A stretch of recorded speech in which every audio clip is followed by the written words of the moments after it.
Hello दोस्तों, मैं doctor रश्मि त्रिपाठी आपका अपने चैनल में फाइटर्स एकेडमी में स्वागत करती हूँ। हम लोग जो अपना आईपीसी का चैप्टर 16 पढ़ रहे हैं मानव से संबंधित अपराधों के विषय में, उसमें हम लोगों ने जो पिछले सेशन में टॉपिक पढ़ा था हमला, आपराधिक बल, इसके बारे में, तो इसमें जितने इम्पोर्टेंट सेक्शन थे मैंने आपको अपने पिछले सेशन के वीडियो में वो आपको बता दिया सब। अब आज मैं नया टॉपिक शुरू करने वाली हूँ इसी चैप्टर के अंतर्गत, चैप्टर 16 के ही अंतर्गत, क्योंकि ये चैप्टर बहुत बड़ा चैप्टर है और बहुत इम्पॉर्टेंट चैप्टर भी है।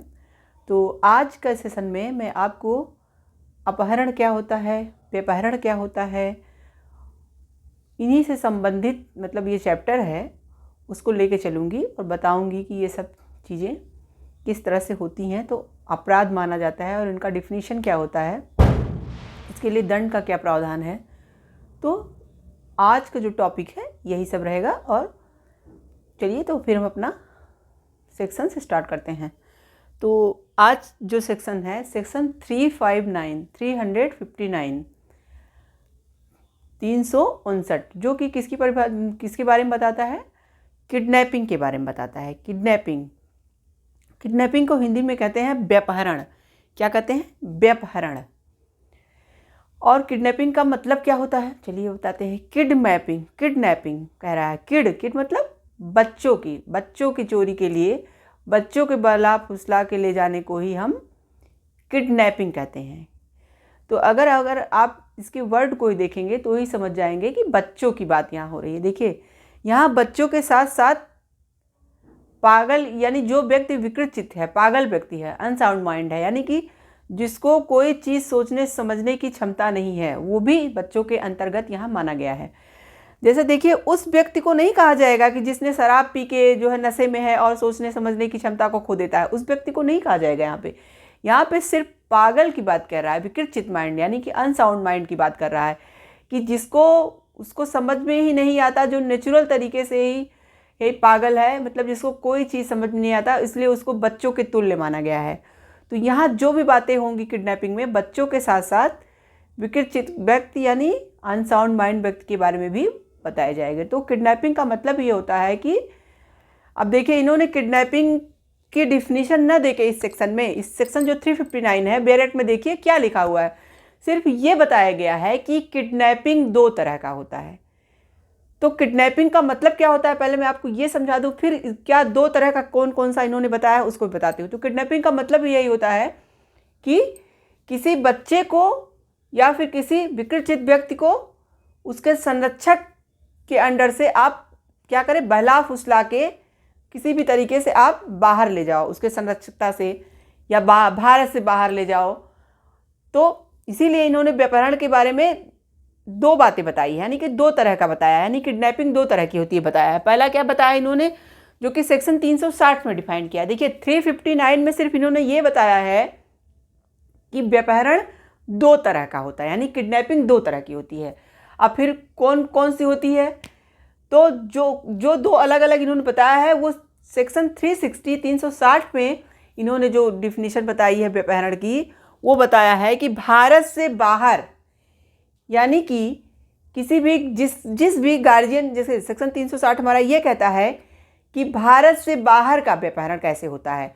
तो ये बताता है कि बच्चा या विकृत अनसाउंड माइंड व्यक्ति जिस भी व्यक्ति के पर्सन के संरक्षण में है, वो उसका जो कि जिसके भी संरक्षण में है, उस बच्चे को या उस विकृत व्यक्ति को क्या करे, भारत से बाहर कोई व्यक्ति बहला फुसला के ले जाए, तो वहाँ सेक्शन 360 के अनुसार क्या माना जाएगा, व्यपहरण यानी किडनैपिंग माना जाएगा। अब हम चलते हैं, जो दूसरा इन्होंने किडनैपिंग का तरीका बताया है वो सेक्शन 361 में उसको डिफाइन किया है। उसके बारे में क्या इन्होंने बताया है, उसको इन्होंने कहा है कि विधिपूर्ण संरक्षकता में से जब कोई व्यक्ति किसी बच्चे को या विकृत माइंड अनसाउंड माइंड व्यक्ति को ले जाता है, तो वहाँ पे किडनैपिंग बोलेंगे, तब उस चीज़ को सेक्शन 361 के अनुसार किडनैपिंग बोला जाएगा। तो यहाँ पे हम लोग जो किडनैपिंग पढ़ेंगे वो 2 तरह की होगी। एक कौन सी होगी, एक भारत से बाहर किसी बच्चे को या विकृत व्यक्ति को अगर हम ले जाते हैं बला फुसला के, तो वहाँ पे होगा, और एक क्या होगा, विधिपूर्ण संरक्षिता में से अगर हम किसी बच्चे या विकृत व्यक्ति को ले जाते हैं तब होगा। तो देखिए पहला तो एकदम सिंपल है कि भारत से बाहर आप ले जा रहे हैं गार्जियन की सम्मति के बिना, तो हो गया। और जो दूसरा है विधिपूर्ण संरक्षिता में से, देखिए किसी बच्चे का संरक्षक जनरली एक माता पिता ही होता है। यहाँ विधिपूर्ण संरक्षण की बात इन्होंने इसलिए किया है क्योंकि मान लीजिए कभी कभी कुछ कंडीशन ऐसी आ जाती है कि जहाँ पे माता पिता, मान लीजिए उस बच्चे के माता पिता नहीं हैं, मर गए हों, तो वहाँ पे जो उसके पालन पोषण को करेगा, उसका जो भी दादा दादी, चाचा चाची, मामा मामी जो भी हो, उस व्यक्ति का जो संरक्षक करेगा वही क्या कहा जाएगा, उसका विधिपूर्ण संरक्षक बोला जाएगा। तो लॉफुल गार्जियनशिप की बात इसीलिए कही गई है कि कभी कभी क्या होता है कि खुद गार्जियन ही संरक्षक नहीं रह जाते हैं, तो वहाँ उसका कोई और संरक्षक बना दिया जाता है। तो भी अगर गार्जियन बच्चे, तब जैसे एक एग्जाम्पल के द्वारा आपको समझाते हैं, तब वहाँ पे अगर गार्जियन भी बच्चे को अगर बला फुसला के ले जाते हैं तो भी वहाँ किडनैपिंग ही बोला जाएगा। अब देखिए एक एग्जाम्पल के द्वारा समझाते हैं ये बात कैसे। जैसे कि मान लीजिए एक फैमिली है कोई, उस फैमिली में क्या है कि उसका पति बहुत शराबी है, बहुत बेकार इंसान है, और उसके बच्चे को और उसको बहुत मारता पीटता है, उस औरत को। तो वो औरत क्या करती है कि वो जानती है कि जो इसका पिता है वो इसका अच्छा संरक्षक नहीं है, ये सिर्फ मारता पीटता है, बेकार इंसान है। तो वो क्या करती है कि पुलिस केस जैसे करवा दे, तो कर देती है। तो वहाँ पे जब ये कोर्ट में केस जाता है तो ये होता है कि इसका पिता इसका गार्जियन बनने लायक नहीं है, तो उसके नाना नानी को गार्जियनशिप दे दी जाती है, उसके जो नाना नानी होते हैं उसको गार्जियनशिप दे दी जाती है। अब यहाँ पे अगर पिता आए और माँ उसकी नहीं है, तो पिता आए अगर वो चाहे कि हम बच्चे को बला फुसला के ले जाएं, तो मैं ये कह दूंगा कि मैं उसका पिता हूँ, मैं ले जा रहा हूँ, तो मैं जो है सेक्शन 361 का अपराधी नहीं माना जाऊँगा, मतलब विधिपूर्ण संरक्षकता में से ले जाने वाला अपराध मेरा नहीं गठित होगा, क्योंकि मैं खुद एक संरक्षक हूँ उसका, तो यहाँ पे नहीं माना जाएगा, क्योंकि न्यायालय ने उसकी संरक्षा को निरस्त कर दिया है। अगर वो तब बच्चे को ले जाता है तो भी वो क्या कहा जाएगा, व्यपहरण का अपराधी माना जाएगा, किडनैपिंग का ही चार्ज उस पर लगाया जाएगा। तो विधिपूर्ण संरक्षकता का मतलब यही कहने का है इनका यहाँ पे। तो आप लोग समझ गए होंगे कि क्या है विधिपूर्ण संरक्षितता में से किसी व्यक्ति की किडनैपिंग करना, और भारत से परे, भारत से मतलब बाहर ले जाना व्यक्ति को। तो ये दो कंडीशन है किडनैपिंग की, एक तो भारत से बाहर ले जाना, एक विधिपूर्ण संरक्षितता में से। अब विधिपूर्ण संरक्षितता में से इन्होंने एक सेक्शन के द्वारा और अच्छे से आपको समझाते हैं कैसे। एक केस था वरदराजन वर्सेज स्टेट का केस था। उस केस में क्या हुआ था कि एक लड़की थी, वो क्या की, वो उसके अपने माता पिता के साथ वो रह रही थी।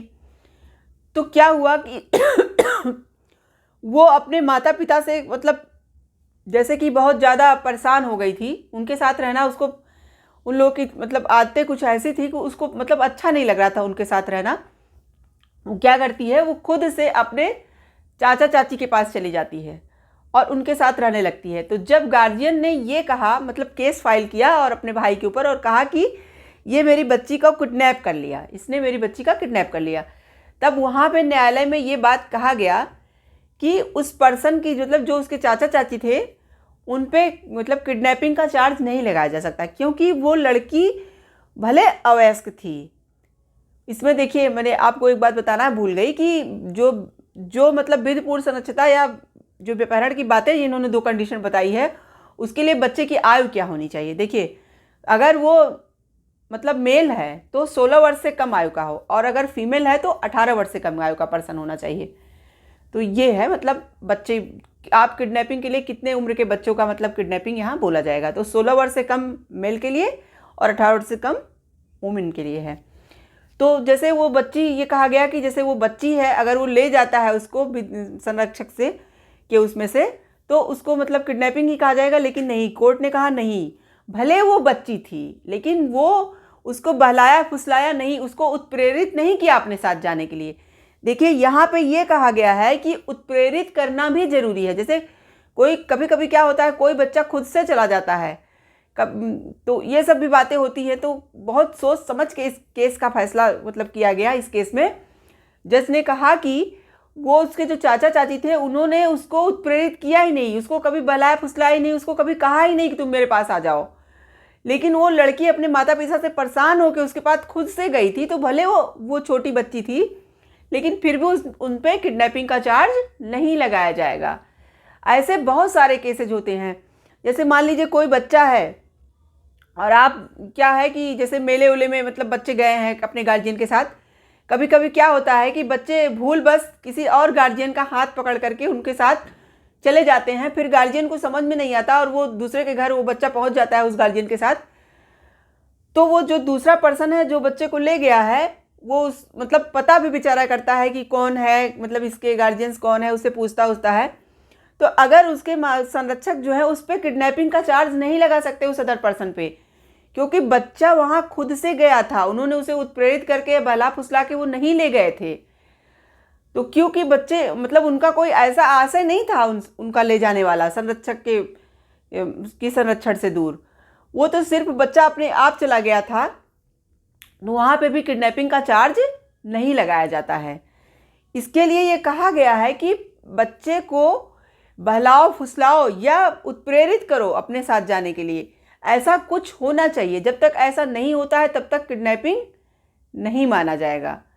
और अगर आपका आशय ऐसा नहीं है किडनैपिंग करने का तो भी किडनैपिंग नहीं माना जाएगा। तो आज के सेशन में बस हम लोग यही समझते हैं। और आगे एक होता है जो अपहरण, उसको भी हम आपको बताएंगे, लेकिन वो नेक्स्ट वीडियो में बताएंगे। अभी आप बेपहरण समझिए, किडनैपिंग का मतलब क्या होता है और अपहरण क्या होता है वो हम आपको नेक्स्ट वीडियो में बताएंगे।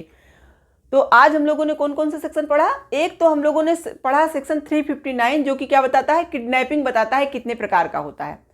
और एक पढ़ा 360 जिसमें भारत से बाहर किसी बच्चे को जब ले जाया जाता है तो उसे किडनैपिंग बोला जाता है। और दूसरा क्या मतलब बताया है इन्होंने किडनैपिंग के लिए? दूसरे प्रकार में 361 में बताया है। क्या बताया है कि विधिपूर्ण संरक्षक के संरक्षण से आप अगर किसी बच्चे को दूर ले जाते हैं तब उसे वहाँ पे किडनैपिंग बोला जाएगा। तो आशा करते हैं कि आज का वीडियो आपको अच्छी तरह से समझ में आ गया होगा। अगर तब भी नहीं समझ में आया तो आप कमेंट बॉक्स में हमसे क्यूरी करके पूछिए, मैं आपको पूरा अच्छे से एक्सप्लेन करके बताऊंगी। और आप हमारे चैनल को लाइक कीजिए, सब्सक्राइब कीजिए, बेल आइकन को दबाइए जिससे आने वाले नए वीडियो के बारे में आपको नोटिफिकेशन मिल सके। Thank you very much.